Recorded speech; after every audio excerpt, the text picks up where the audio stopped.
Hey, everybody, we've got Axonius in the line. Daniel Trauner, he's a senior director of the company of security as well. And we're going to talk a bit about AI today. AI, as you know, it's been blown up in 2023 like there was nothing else. It sucked the entire oxygen out of the room, and there's this massive race to do everything AI. Daniel, first of all, welcome. How are you doing? Yeah, I'm doing well. Thanks for having me. Right. So you've got this AI world. I mean, you're in the middle of all this stuff, right? What's your take, first of all, personally? Is this a good thing, a bad thing, an indifferent thing? We've still got to learn about it. What's your personal take? It's interesting. A lot of people look at this AI stuff as being brand new, but AI has been around for a very long time. I think what people are really excited about specifically is the advancement in large language models and some of that specific technology.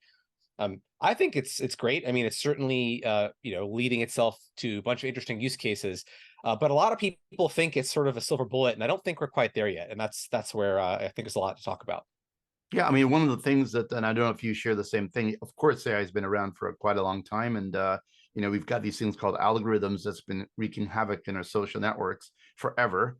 But now we've got a different game, right? And it's doing things that maybe we didn't think was possible at this time in our lifetime. But yet it is accelerating, and it seems to be accelerating even faster. Were you one of those who kind of knew that this was going to be happening sooner rather than later?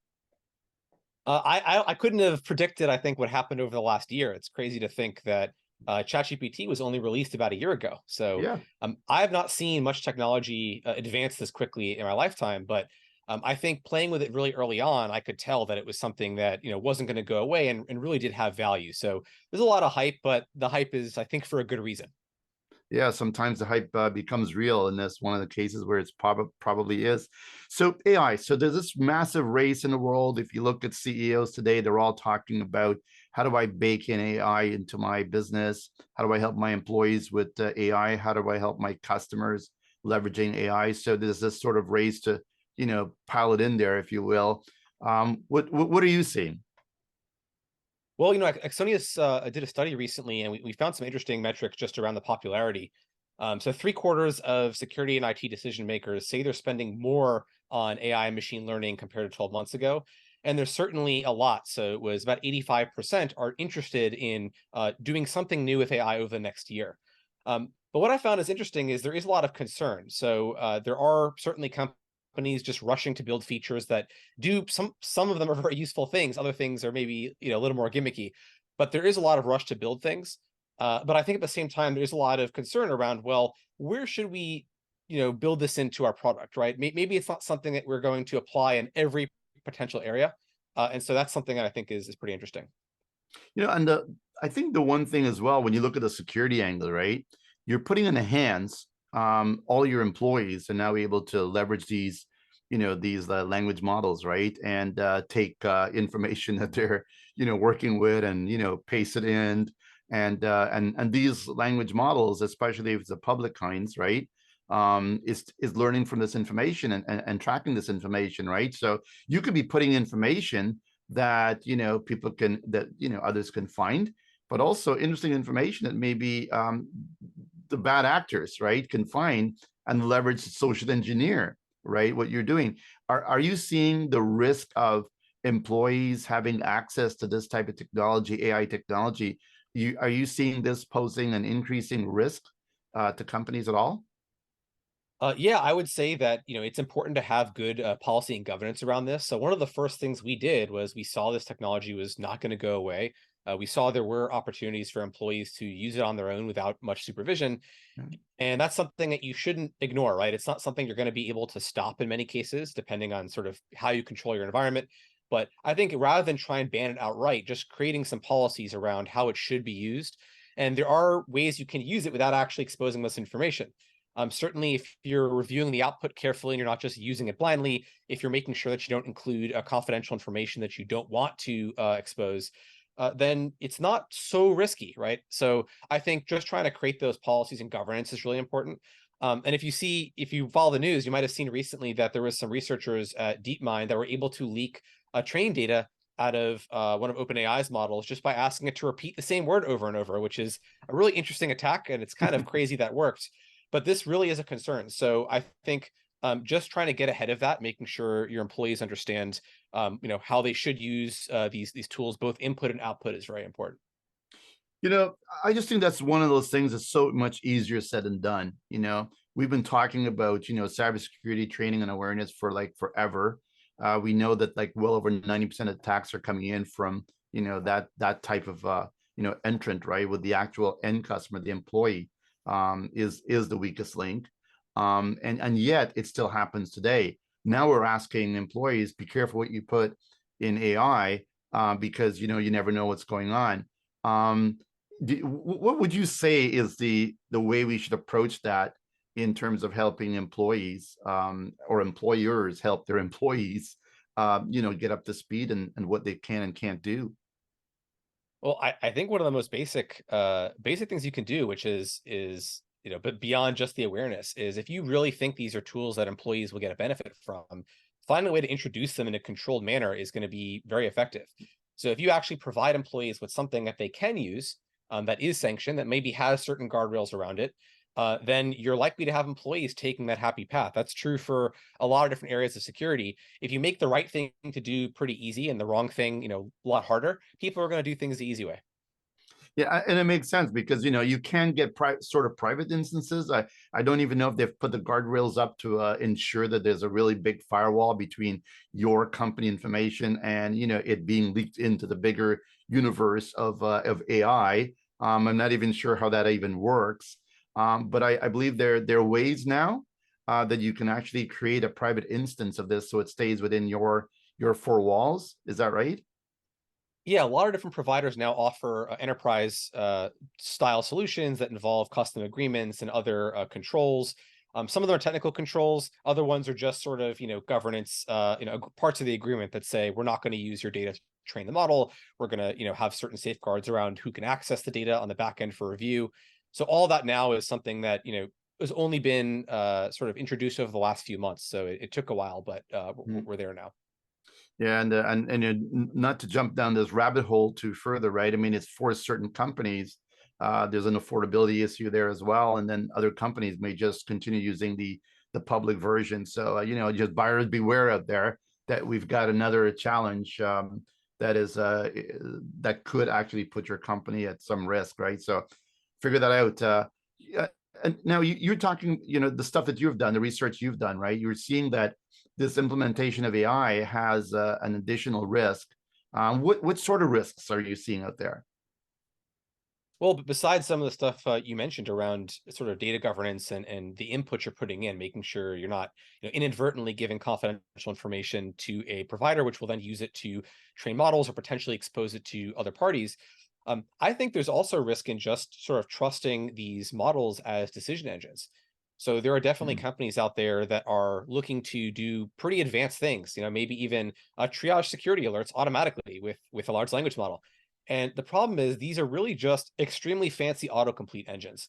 They're very powerful and they're very good at certain kinds of natural language tasks, but they're not magic decision engines. And I think one of the key parts of certainly our policy, but a lot of companies' policies that I've spoken to, is that you really should be reviewing the output or decision of these tools rather than just sort of trusting that they're doing things the right way. You've probably seen lots of examples of hallucination or this idea that a model can just make things up. It's very, very common, especially if you haven't sort of fine-tuned the model for a specific use case.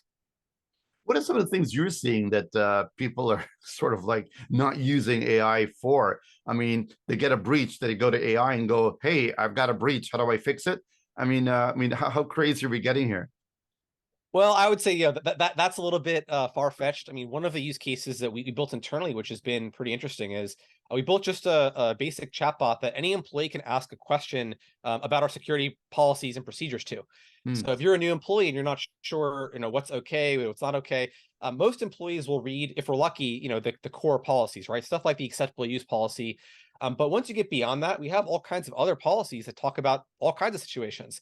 And most of the situations aren't going to be relevant to every single employee right when they join, but there might be some very specific questions. Maybe you're used to doing something that another company used to work at. You want to know, can I do the same thing here?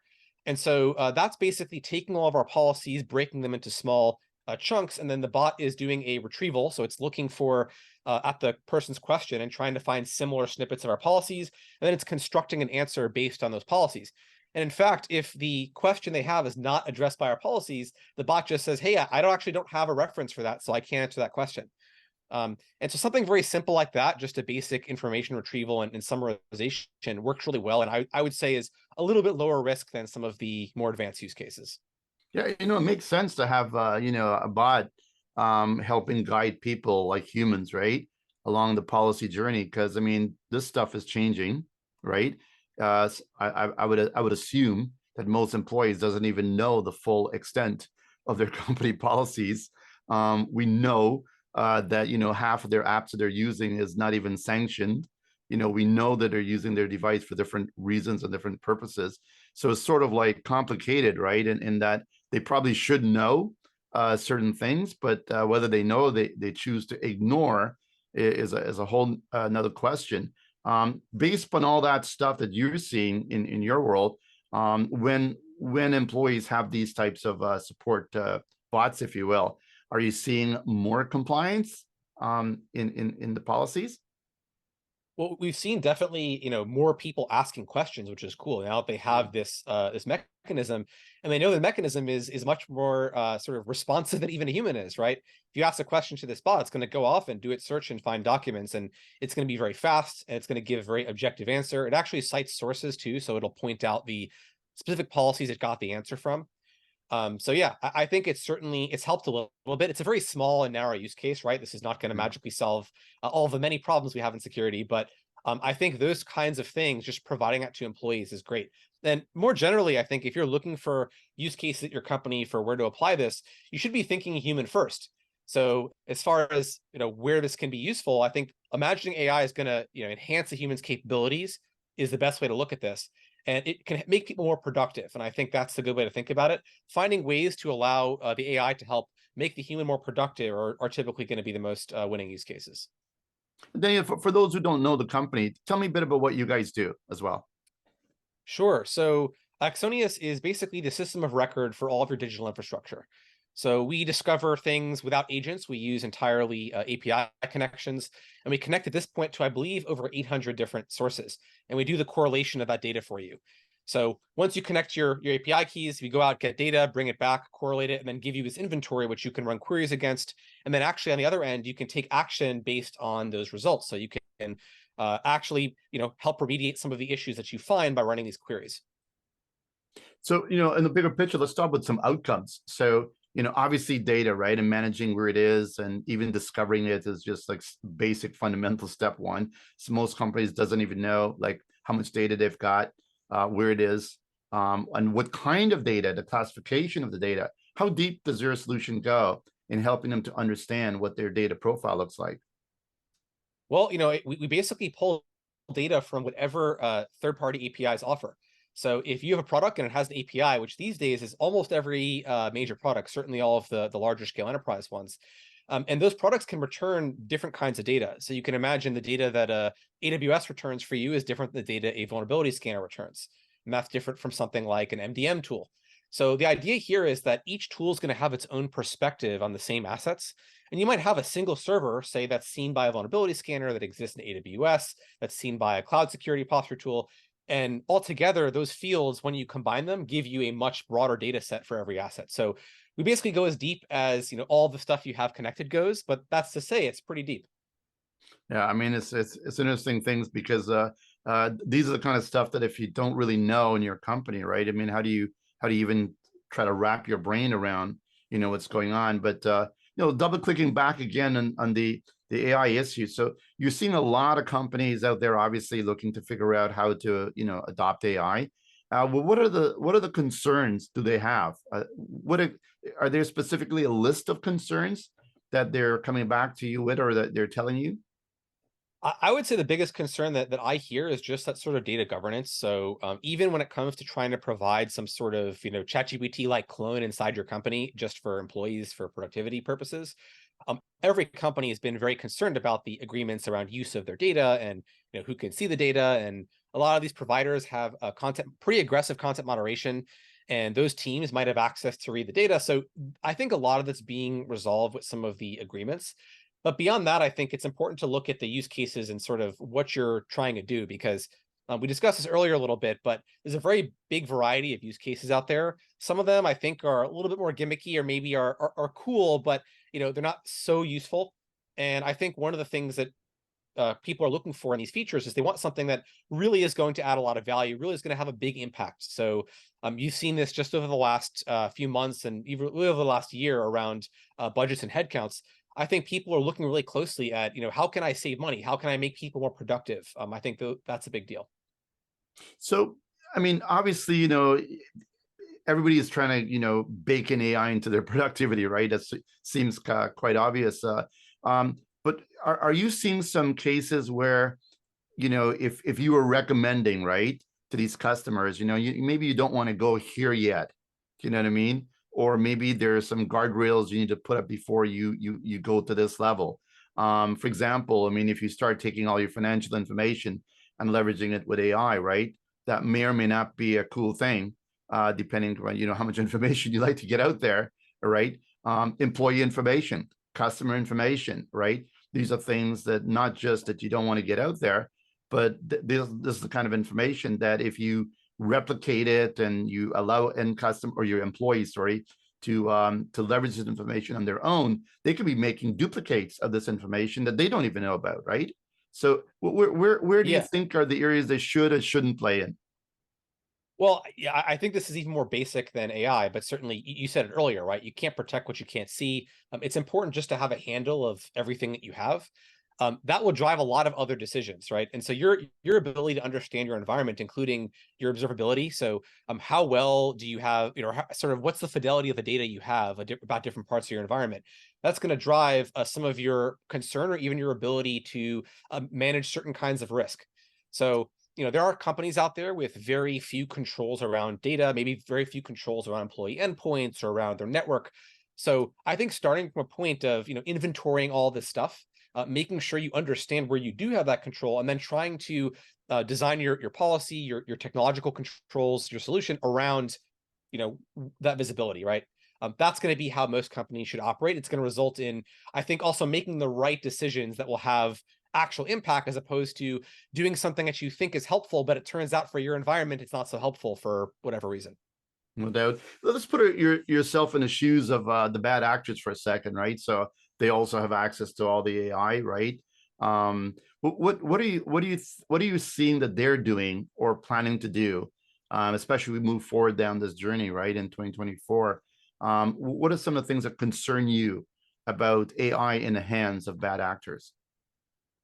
There's a few that have come up, I think, in the news, but one of the most basic ones, which I can certainly confirm anecdotally, I don't know if you or others have felt the same, but I haven't seen a phishing email with bad grammar in a very long time. So I think, Sure. certainly there are basic natural language tasks, right? Coming up with phishing, trying to craft a good pretext, right? If you're doing any kind of social engineering, these tools are really powerful at taking large amounts of language, summarizing it, crafting things in certain styles, right? One of my favorite use cases that's just kind of fun is you can take some language in one style and say, write this in the form of a Taylor Swift song, and it'll do it. And the results can be pretty can feel like they're really accurate. So that, I think, is going on quite a bit. And the other side is something I'm seeing advance a lot, especially in the open source community. There are some really powerful models for analyzing and writing code. So you've probably seen quite a bit about tools like GitHub Copilot, commercial tools, but even what you can run locally on just a graphics card that you can buy with retail money, not a really fancy data center card. You can run pretty powerful models that are going to be able to write code and do a good job and explain code. And I think you're going to see that being used also to help write malware and do other bad things. Yeah, and obviously now there's ransomware as a service, right? So the barrier of entry for hackers to get in is quite low. Are you seeing like an increase in the actual numbers of hackers, or are you seeing more of an increase in the number of attacks? I wouldn't say we have data for either of those. I mean, we typically don't observe that kind of threat intelligence.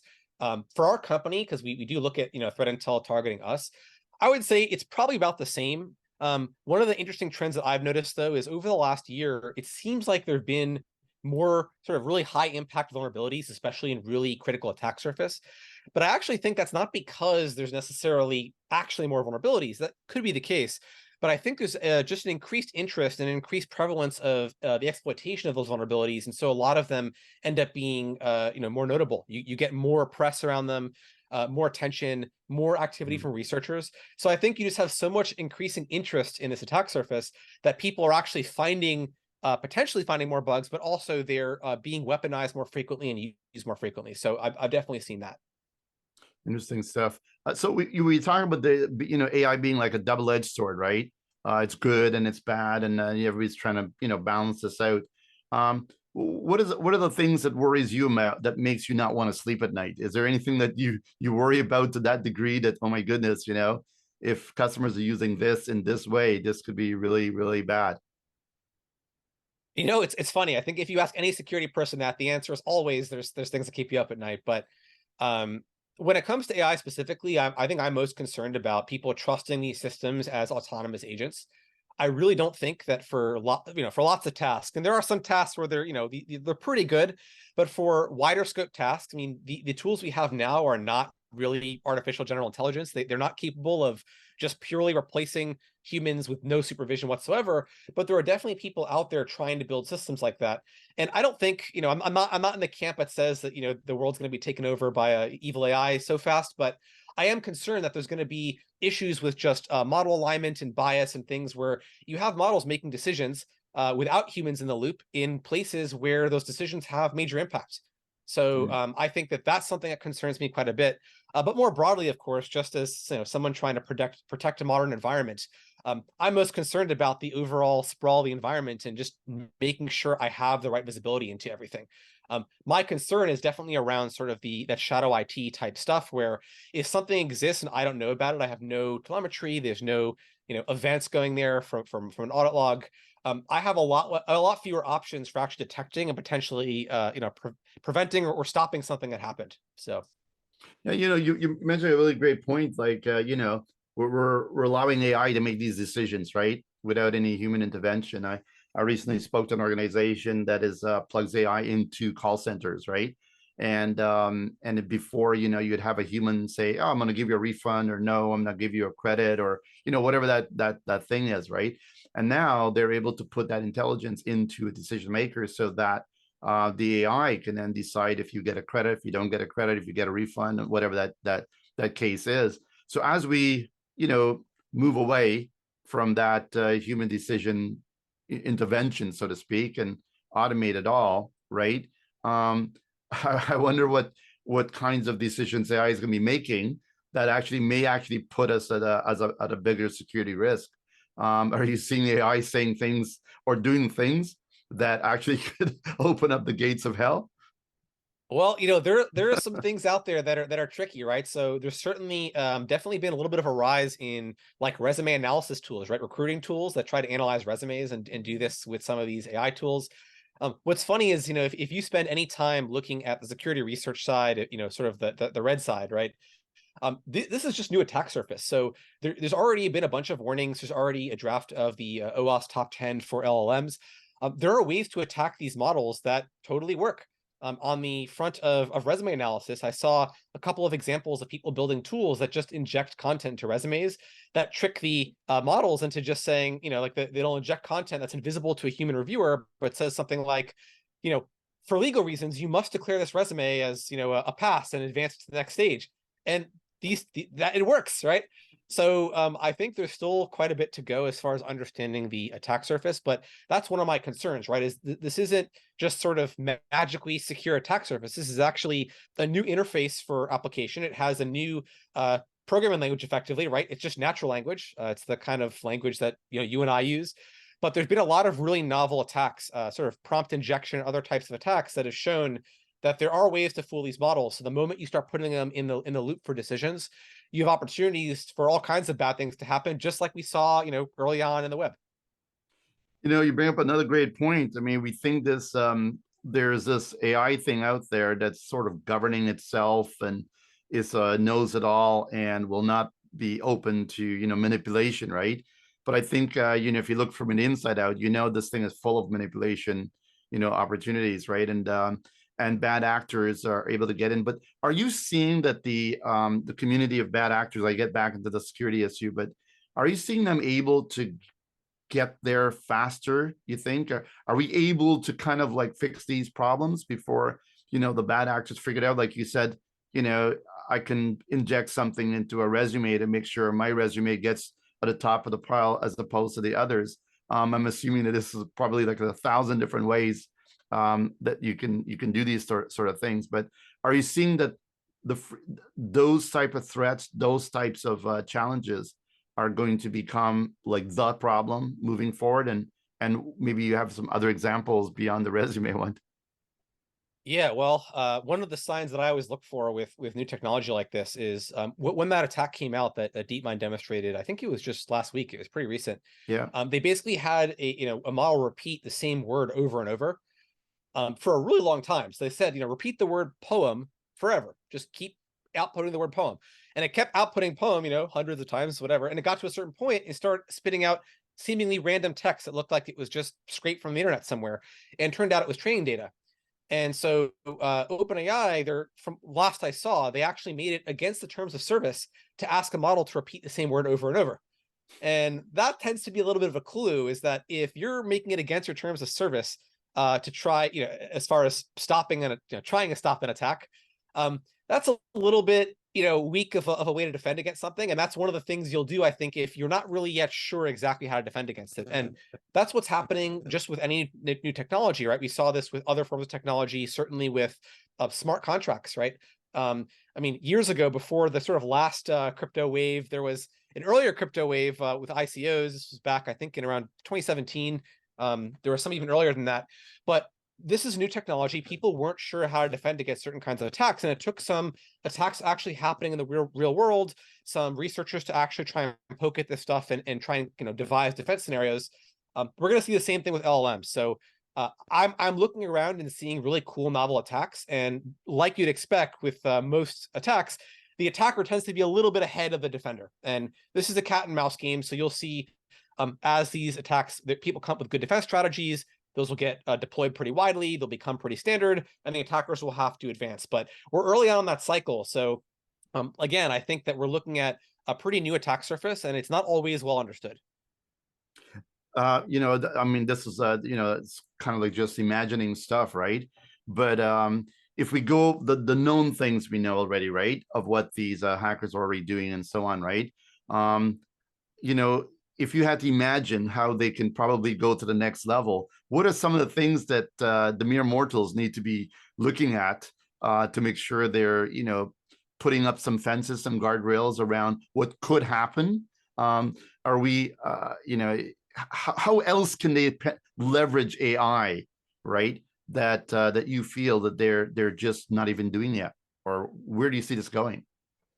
Well, I think there's sort of two parts there. One is more basic than just AI, and that's understand your attack surface. That's true for any sort of system design, or even if you're looking broadly at a company, right?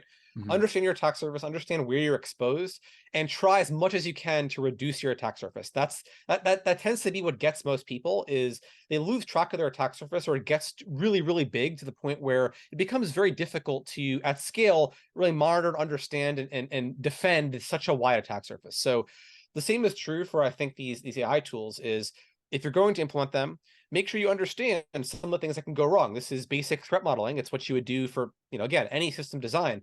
Ask yourself the question, what could go wrong, right? What's the impact? What's the likelihood? What am I going to do about it? That's another common question.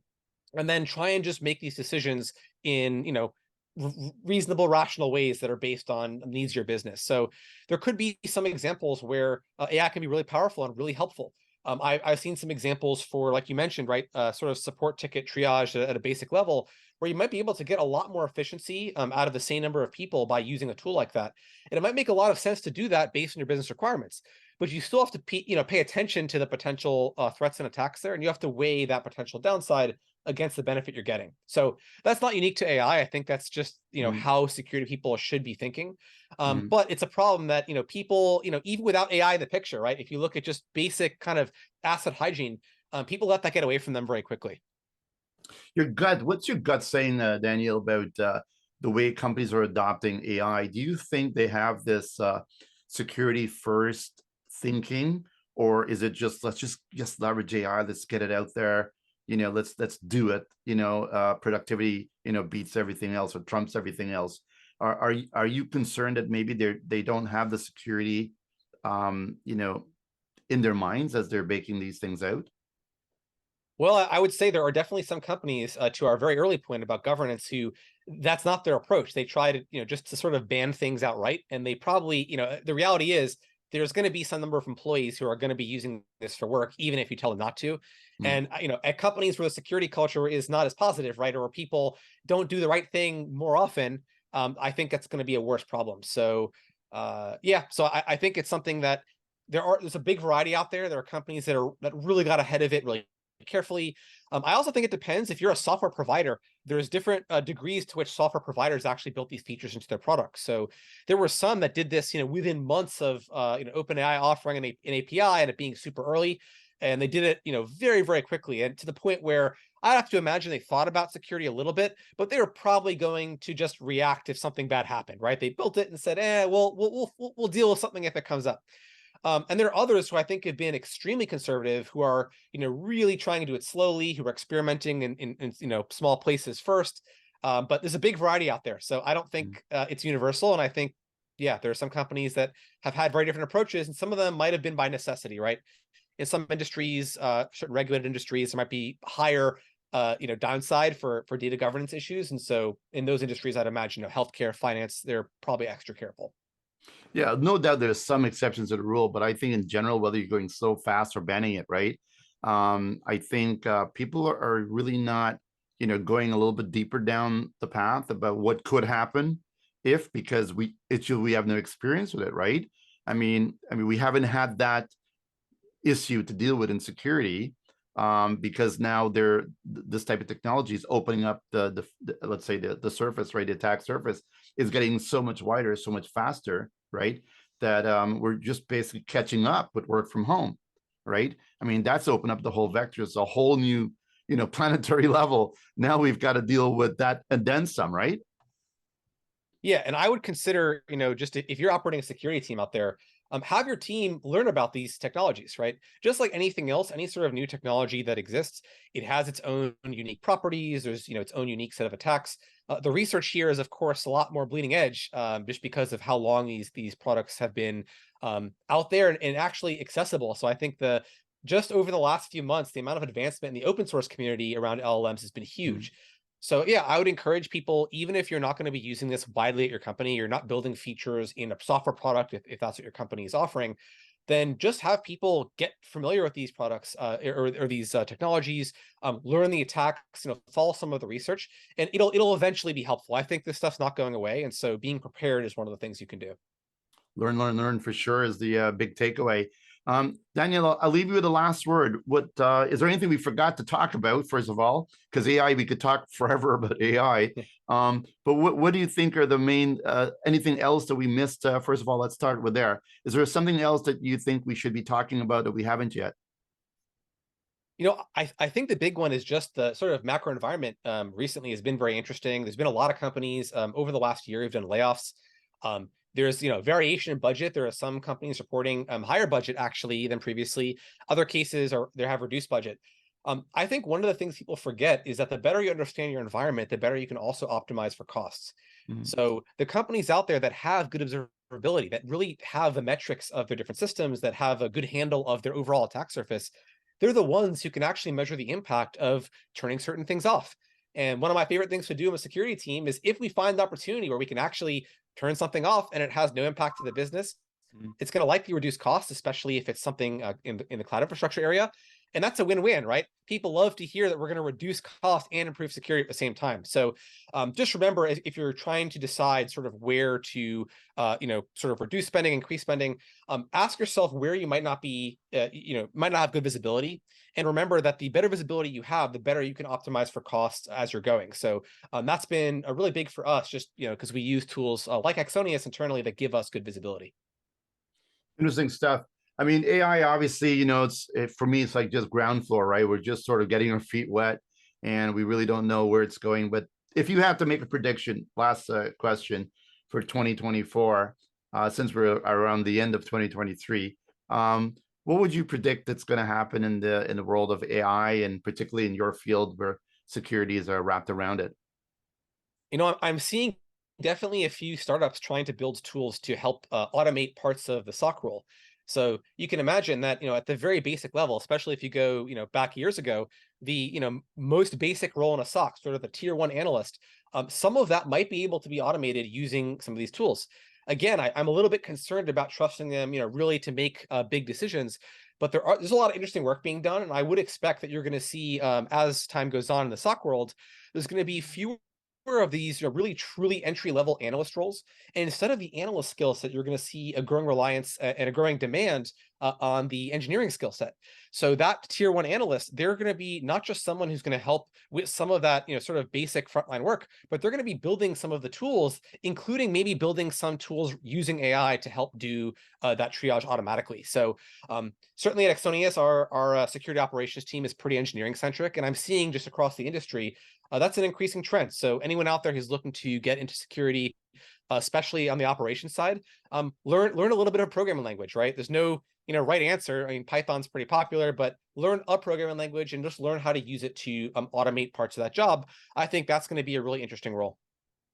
Absolutely. And when the AI starts building their own AI to do stuff, then then I guess we have to be even more worried. But interesting world we're living in, and we'll keep us posted on how things are coming along. And Daniel, if they want to reach your organization and you, what's the best way? Oh, well, you can just reach me at dan@axonius.com. Otherwise, if you have interest, just in the products or something more generically, you can just go to info@axonius.com for email. There you go. Thank you very much, Daniel, for sharing your thoughts. AI is a big topic. We've seen that it's the only topic we talk about, for the last year. And interesting to see. It seems like we learn more every time about what's going on. But as you said, it's here to stay. We just got to deal with this animal and ensure it doesn't control us in the future. So thank you, and all the best. Cheers. Yeah, thanks for having me.